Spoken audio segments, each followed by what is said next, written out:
Hey guys, Matt, IronTrap Garage, and today we're going to be working on the Sedan delivery project again. I am very excited about this one, and I want to get a head start on this car before it gets too cold and into winter. And we're going to try and get this thing sitting right, looking good, and also maybe running a bit better. I have some unrealistic goals, but if we could get this thing so that it moves under its own power a little better, is sitting a little better and all that kind of stuff, then it'll be easier to move it in and out, and like we do, put some stuff upstairs and we can keep rotating cars. So we're gonna get on this one right away. So first thing I wanna do, we're not gonna waste any time with this car. We wanna get this car sitting right with some decent wheels and tires on it. The tires that are on this are very flat spotted, and even trying to push it around, it's kind of difficult to roll them, and we want to change them out. The other thing is we have Hershey and Carlisle coming up very soon, and the red wire wheels that are on it are not something I want to keep on the car. So we want to get these off, get the tires off, and that way we can take them to the swap meet, sell those, and it also helps with the cost of the new tires and all of that. Like all of you, I'm always juggling the money for all the project cars, and sometimes selling some stuff you're not using off the car. It's going to help generate funds or recoup funds that you need to do for buying parts that we're putting on. So luckily I have a lot of parts kicking around, as you guys know, and we have a lot of stuff that we keep sitting in the corners and in different areas so that we can just kind of put a car like this together a lot quicker. So I have an old drop axle that we're going to pick from the corner. I've already kind of started putting that together. Steve's going to work on getting some tires mounted on some wheels that came with the car, and then we're going to disassemble the front end, swap a couple parts around we're going to keep from the car, and then try and roll a front axle under this thing to get the front drop down, get the big and little tires mounted on it, and at least get it looking a little bit better, going in the right direction that we want in today's video. Small victories, remember. So let's get started. Super excited to get this car up in the air also. Just want to note this.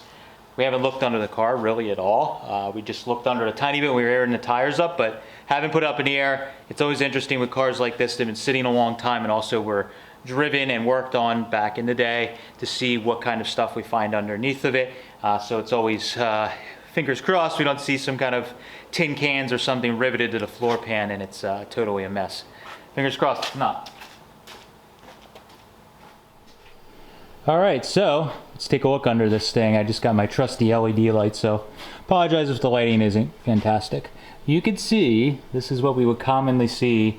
Like Beautiful was the same way, that 39 we saved was kind of the same way. These things get greased and greased and greased and greased, and they never take off the old grease, and it just turns into like a sculpture. This side is really crazy. Look, the steering arm, which is right here, is just carved out around all the grease that is built up around it, so it just barely passes by. So that's probably another reason that it steers very hard.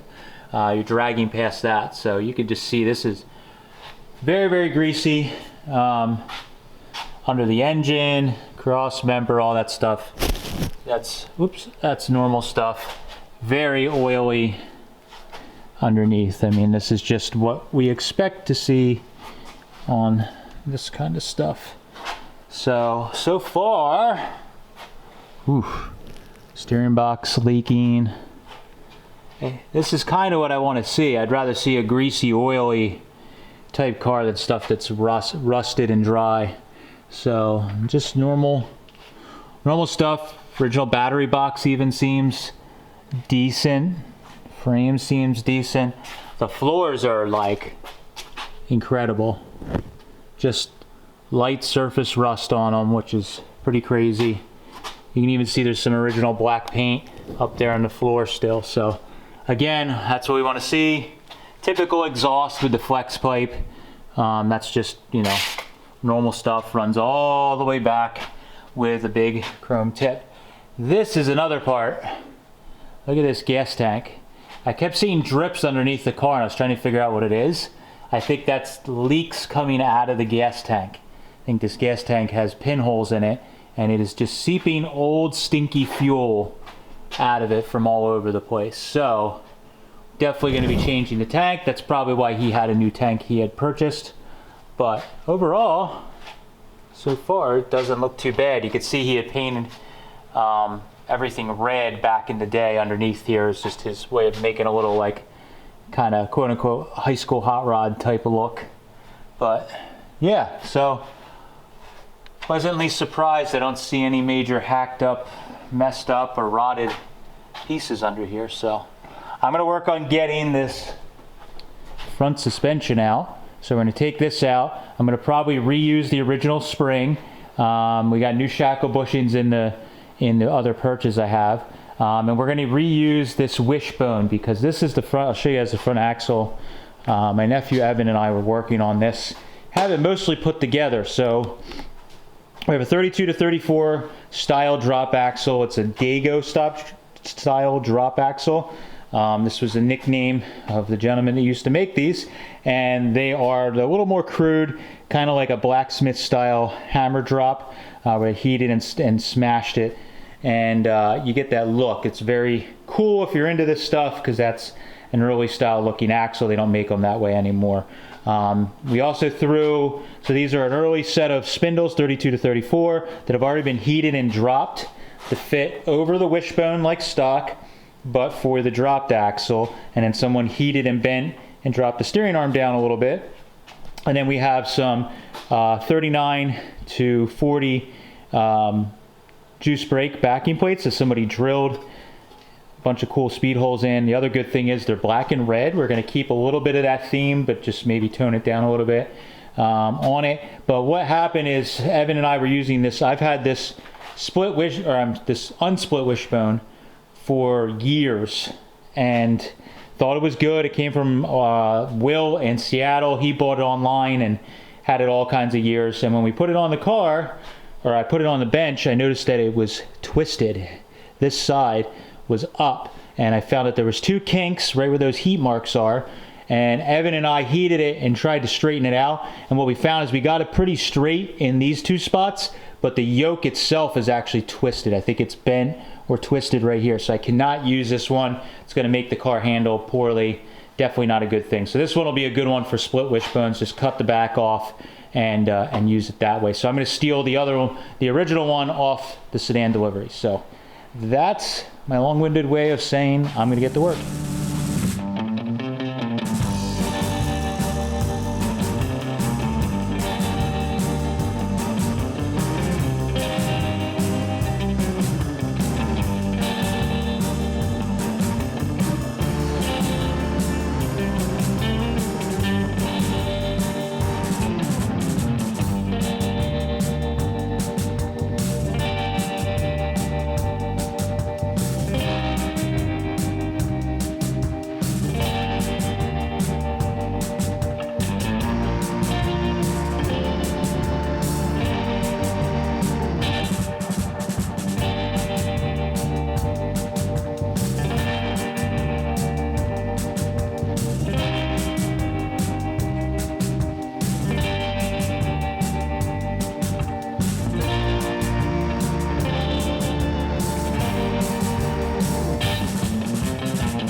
All right, so that woke me up a little bit.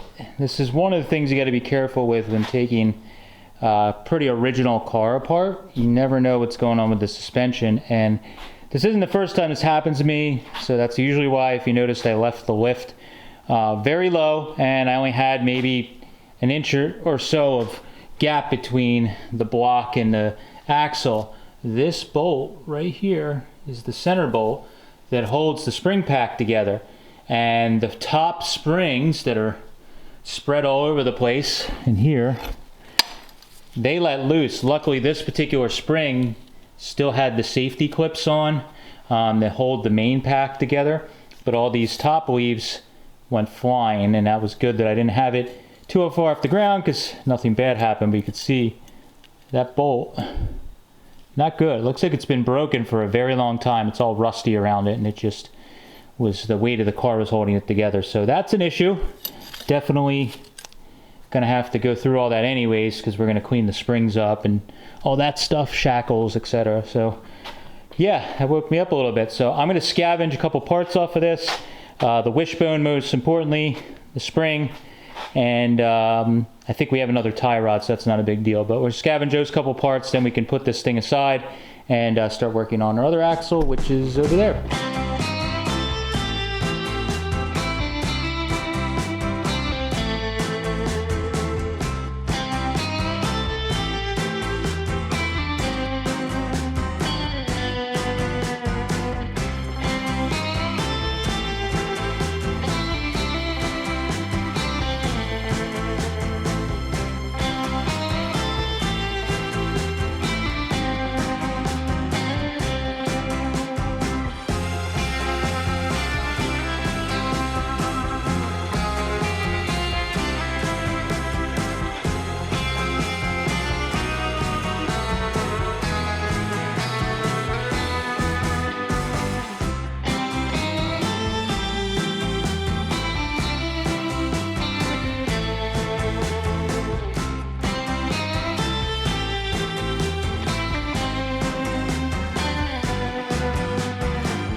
Nut or a bolt or something there.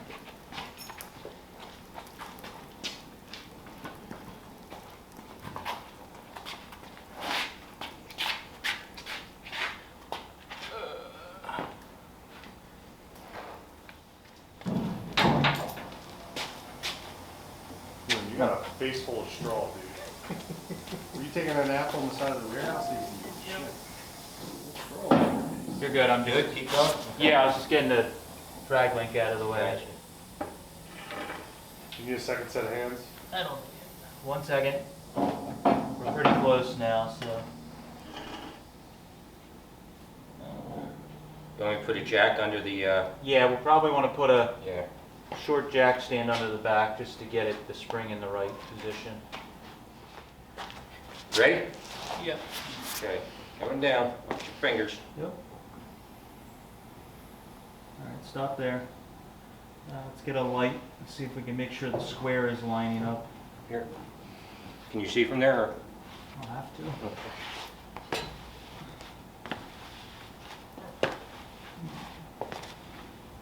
Can jack up a little bit. Yep. That's good. Okay.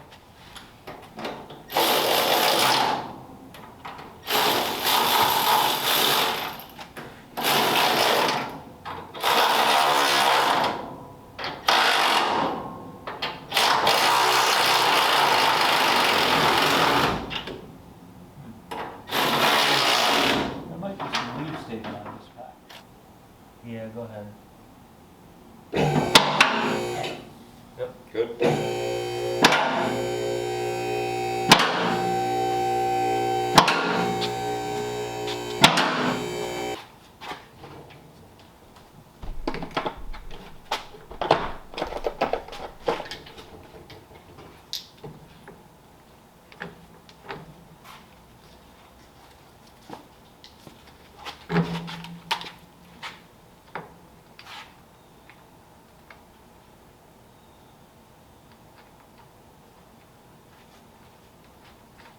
Couple threads on that. And this.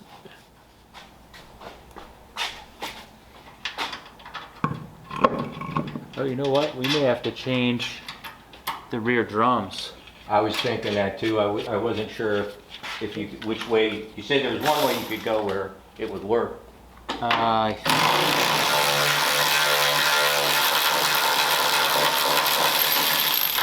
Yeah, because the nubs for the, if it's got original 34 drums, I think they have nubs to support the wire wheels. Right, So yep. it won't seat on the drums, so we may have to go steal a drum from something, we'll see. These drums, I put new bearings, new seals in them, so they're all, Nice. when you do the brakes, they're all, Brand spanking. they're ready, greased. Nice. Figured put brand new drums on this car Mm-hmm. so the brakes work correctly, and That'll be we may have to go find some rears Okay. that are non-30. We'll see. For now, it'll work. right. At least we could set it on the ground. Oh yeah, that'll work. That's good for now. That's gonna fill the fender way better. Yep. And I'll help with that rake too. Whew.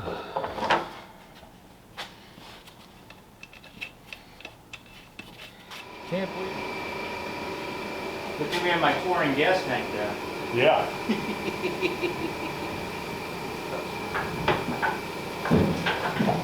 Yeah. Oh baby. Oh, Oh baby. front's perfect. There's a few leaves out of the back and they'll be mint. Yeah. Yeah, Yeah, the back front. might need a little. Front is perfect. Gonna need some shocks, but Ooh, baby. it's a little close to. Yeah, it's gonna be tight turning. We might need to go. Oh, right, with the drop on it, yeah. All right, so we're gonna do. This is just stuff that's been done for a million years. We're just following tradition. So the back is sitting just a little high, but we don't want to go real crazy dropping the back end. So we're gonna start by just taking a few of the, as I would call it, dead leaves out. They're just like spacer leaves at the top there. You can also see that our gas tank has been seeping, and now I have cobwebs on the camera. There we go. The gas tank's also seeping, so we'll have to address that very soon. But we can just take these dead leaves out. So there's these clamps that are right there that basically hold the main pack together, and then the top ones are just held in with the bolts. So if we loosen, if we drop it down a little bit with the axle stands or the trans jacks and take the center bolt out, we can basically just take those quote-unquote dead leaves out. There's maybe anywhere from 3 to 4 of them there, so we usually take 2 or 3 out, put it back together, and then put it back up in, and that just drops you basically the thickness of the leaf springs. So they're basically roughly a 1/4 inch each. So taking 3 of them out will be 3/4 of an inch, 4 will be 1 inch. So we usually take 3 out. That seems to be good, and that gets us what we need. So I'm gonna drop this down, see if we can do that, and that'll get us an answer of how we want it to sit.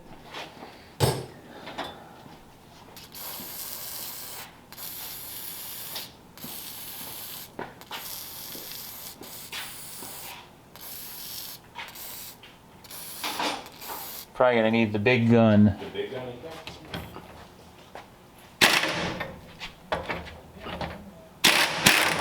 Oh, didn't want to take it all the way off.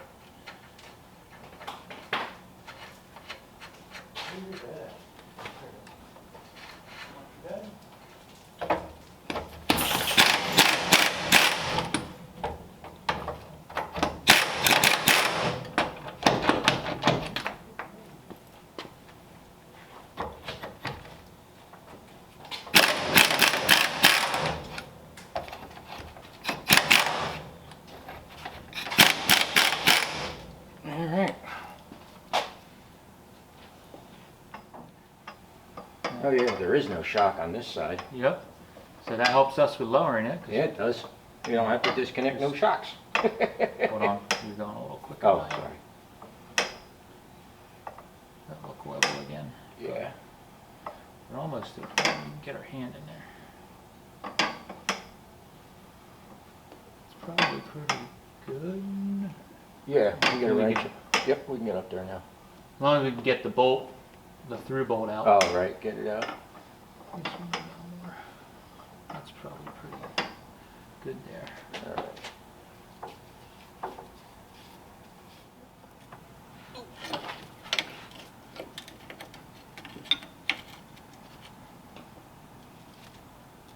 Yeah, it did turn a little bit. Okay. Yeah. So now, where's my punch at? Oh, that's what we're taking off. 1, 2, 3, 4. 4. Yep.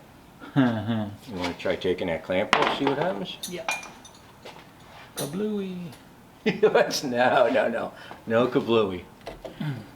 No kablooey.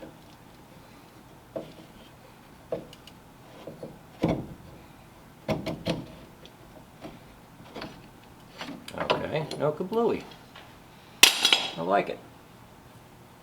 So those three, we gotta just, let me see if I can knock it up. Mm-hmm.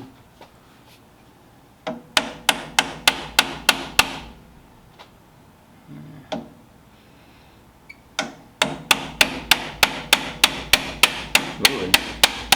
It's definitely going now. Yeah, it's just stuck in them, which I hate. Yeah. It's-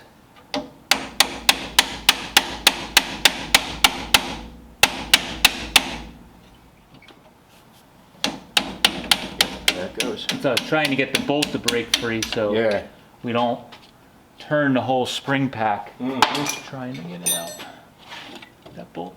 All right. Bolt does not look great, does it? No, Yeah, you're right. It usually took not. some threads with it. Usually. There we go. Let me see that. I'll go see. Find another. Okay, so we took 4 of the spacer leaves out. We're going to set it down and see how it looks. All right. Should get us at least 3/4 of an inch drop or an inch. Something's gonna have happened. Definitely. Definitely something.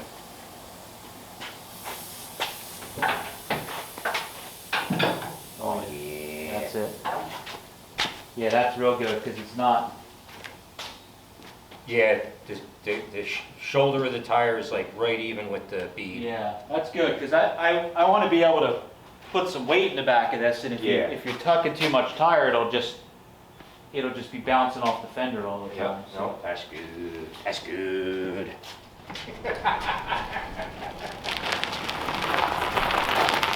To be fair, I pushed it in here when you wanted it. You did do that. I gotta give you credit for that.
It looks fluffy. You want to put a coat of wax on them? That'd be fine. Okay. I meant that's probably a good thing. Oh, actually, never mind. I like that.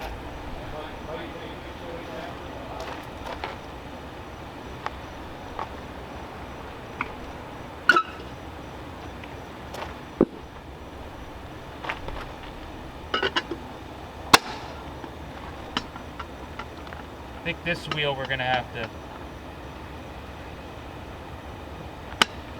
That wheel we might need to put a couple little cap welds in on that. All right, so we pushed it outside, and it looks awesome. I like a woman changing her her heels to match her outfit. The caps got changed more than once. Ended up going with a set of these beanie caps, or whatever you want to call them. There's multiple baldy caps. I forget the other terms. Yeah, there's a bunch of people, whatever, baby moons, whatever you want to call them. We always get, whenever I say the wrong thing and don't cover it, we get something. So anyways, we put these on. Carrillo Customs sells, did a batch of these Repro caps that fit the Ford wheels. I had bought a set just because I knew they might sell out or they might not make a lot of them. So I've had them sitting on the shelf.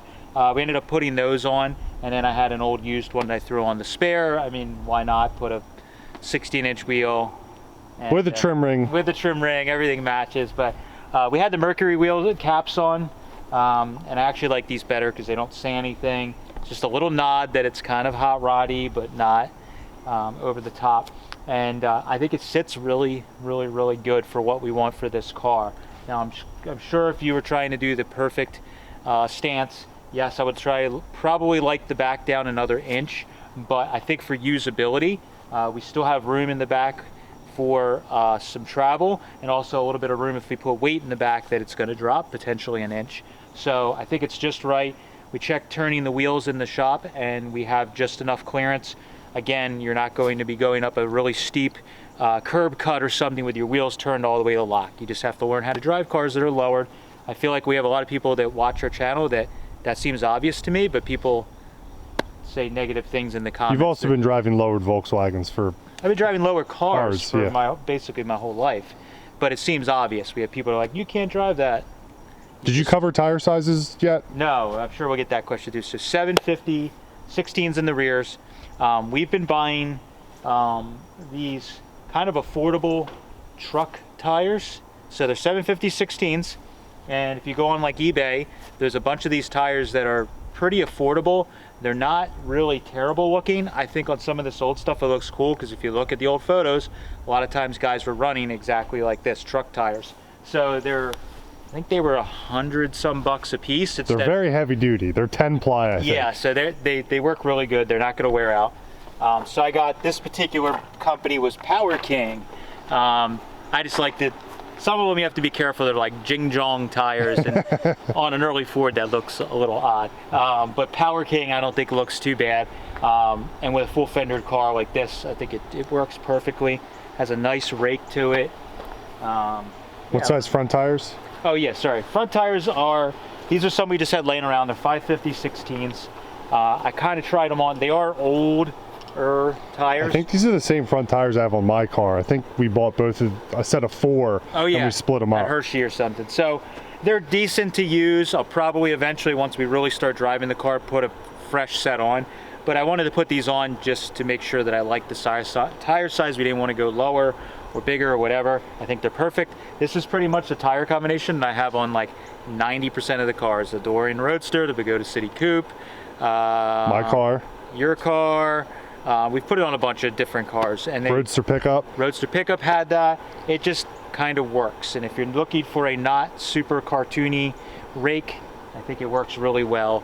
And yeah, so.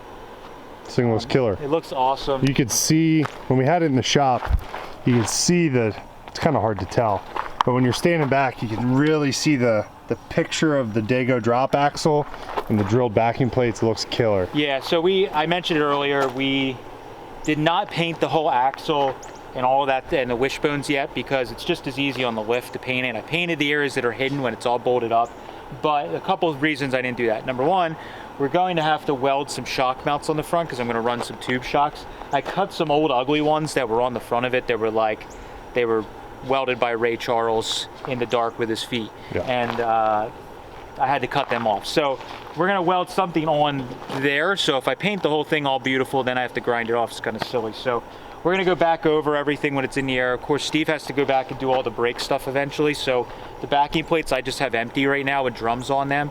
So he's gonna have to go and put wheel cylinders and shoes and all, springs and all that stuff. So we're gonna have it back and forth a bunch of times. So I figured I'll wait till everything's together. We're happy with it. Then we'll go over it with the rust encapsulator and either brush or spray. Luckily with a car like this that has some age to it, if we brush it on, you see a little bit of brush strokes, it doesn't look out of place because the car is an old, you know, kind of survivor type vehicle. So yeah, so real happy with that. I don't know what the drop is. We always get that question, how many inches drop is XYZ car? I don't know. A bunch. It's a bunch. 3 inches, maybe. It's a Dago axle from the 40s or 50s. No clue what the actual drop is. It looks cool. That's all that matters. Cool. Yeah, I don't know. There is definitely a couple leaves taken out of the front. The rear, I think there's about 2 or 3 taken out of the front with the drop axle. The rear, we took 4 of the like dead leaves out of the top, and I think it sits pretty good. If I wanted to go any lower, I don't know what the ratio of the rear is currently. If we end up changing the rear further down the project, we have a reverse side 32-4 rear spring sitting that somebody did back in the day, and that would get it like 1/2 inch to 1 inch drop on top of that. So I don't want to take any more out because we're going to start getting the spring too soft. So I think it's pretty good. I mean, overall it's pretty awesome. So yeah, that's next step is probably to pull the engine, believe it or not. This thing, the engine that's in it definitely needs to be taken apart and looked at a little better. So we have an engine sitting upstairs, 59 AB, with 2 carburetors, fin heads, the whole normal deal. So probably what we're gonna work on next is plucking this engine out of here, and then we gotta spend like a day or two just scraping and degreasing the like pounds and pounds of grease that's stuck on this thing, much like Beautiful. And then we could slide the other engine back in with a new clutch and that whole deal, put it back together, and then we'll be able to probably move the thing around under its own power pretty easily. But the way it is right now, everything needs to be going over: the wiring, the engine, brakes, all that stuff. So I just left the rear brakes hooked up for now so that we can move it around in and out of the property or in and out of the garage without too much hassle. But that's how you quickly transform your brand new project in like a day or two into something that looks cool. At least it looks cool when it's sitting here while we're not working on it. We could sit and eat lunch and stare at it and just be like, man, this thing's gonna be awesome. So super psyched on a Sedan delivery. Hope you guys enjoy it. Let me know what you think below of the new wheels and tires and stance and everything else on the car. Thanks guys. Catch you later.